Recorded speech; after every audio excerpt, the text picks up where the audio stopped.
Hi there, I'm Tim Weaver, Managing Editor of CMVG, and I'm also here with Matthew Castle, who is, well, you're quite posh now, Matt. You're on Nintendo Gamer, and you're actually in charge of Nintendo Gamer. Associate Editor, yeah. What happened there? How did they end up putting you in charge? I don't know. I basically killed my way to the top over the years, offing them.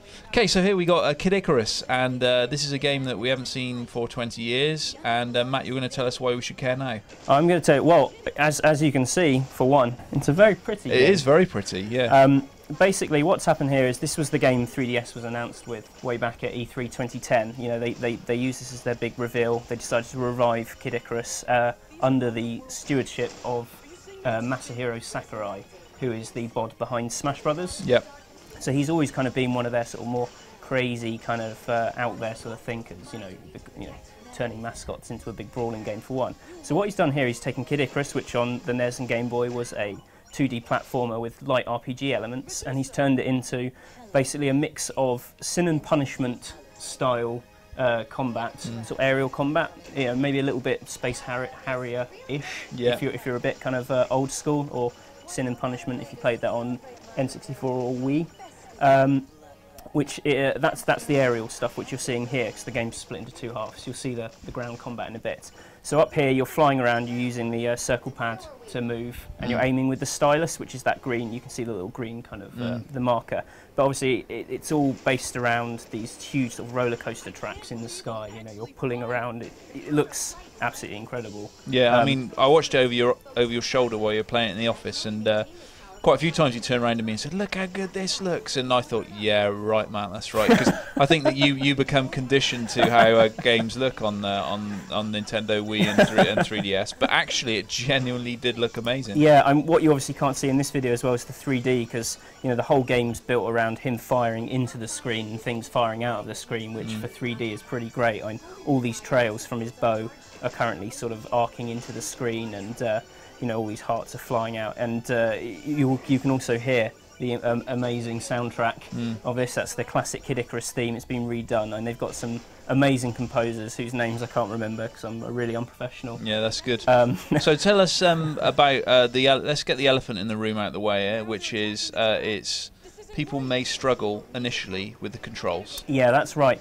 Basically, it's controls with the circle pad, the L button, and the stylus, which some people might remember from DS as being the first-person shooter kind of controls. So you're controlling movement with basically the analog stick, firing with the L button, but you're controlling his aim, and when you're on the ground, his camera angle with the stylus. So you're actually supporting the whole 3DS in your left hand, or your right hand if you're left-handed. You can play with the Circle Pad Pro, which obviously is very painful because you've got this weighty system, so much so that Nintendo had to sell it with a stand. It comes with a plastic stand that you put the 3DS on to rest. Right, is that not just an acknowledgement that they got it wrong?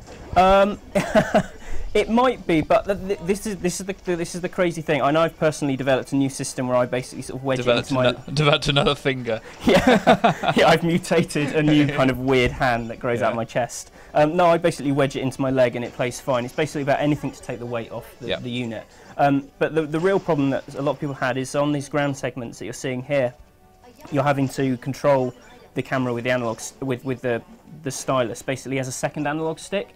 So you're having to sort of flick the touch screen, which starts the camera spinning, and then touching it again to sort of pause the camera, which is really, really hard to put into words. But as you can see from this action, or I hope you can see, I'm doing okay in this level. It looks like you're doing okay. I'm not dying. You can see where all the action is, and this was, you know, I've played the game a lot, but it became sort of second nature after a couple of just a couple of hours, and it's a big game, and it's about 10 hours for the whole single-player campaign. So you've got time to get used to it. But what's really special about this game is that it's all built around massive replayability kind of elements. In that it has, for one, it has 90 difficulty modes. 90? What? 9-0? Yeah, 9-0. So what? So what? It has 90 difficulty modes. They call them intensities. Basically, you set the intensity of the level from 0.0 to 9.0.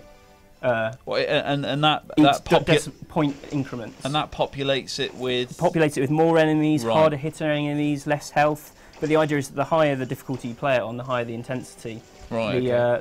Is there a reward for playing it on level 99? Yeah. Well, if you play it on level, That's 89. Sorry. 9.0 is the highest 9.0 one. is right. Yeah, you get more hearts, which are like currency, and also the weapons that you pick, like loot, have got stat sort of criteria and things, Right, so stat okay. buffs.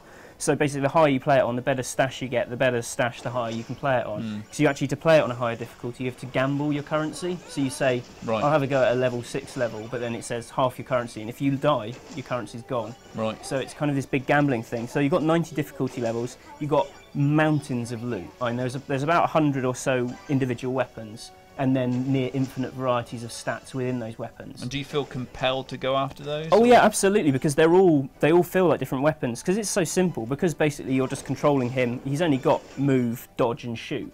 When you plug a new weapon in with like new stat buffers, you really feel what difference they're making. You know, if you give him a speed boost, he feels like a very different character to how he feels with a club. Some of them can't even shoot. Like one of the weapon classes, a club, it doesn't have any projectiles, and he just has to hit back other laser projectiles, Right, so it's okay. like tennis. You know, Right.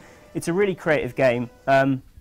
Absolutely gorgeous looking. This is a really pretty loading screen. I guess one of the, I mean, ultimately, what people will be, you know, people who have got 3DS, who have been on Nintendo formats for a while, who love their Nintendo games, will be wondering is how does this stand up against the classic Nintendo franchises? Well, I personally think it's one of the freshest Nintendo games I've played in years. It maybe not have the kind of absolute usability friendliness of like a Mario Galaxy, but it's exciting, it's cinematic. I mean, the orchestral score is amazing. The effort's gone into the graphics alone. You know, it's the kind of thing a lot of people shout about. You know, at AAA, it's a big blockbuster game, rammed with content, loads of original ideas. It's funny.